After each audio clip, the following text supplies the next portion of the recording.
Train Bill 2018, Naikasa Na.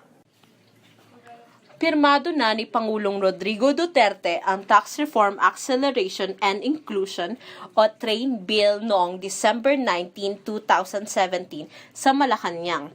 Ito ang benepisyo na matatanggap ng mga manggagawa ngayon 2018 dahil sa pagbaba ng personal income tax.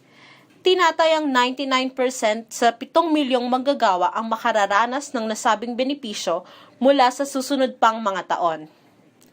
Samantala, kailangan ding maglabas ng mga empleyado ng karagdagang halaga dahil papatawan ng train law ng mas mataas na excise tax ang pamasahe, kuryente at consumer goods na ilalabas sa merkado.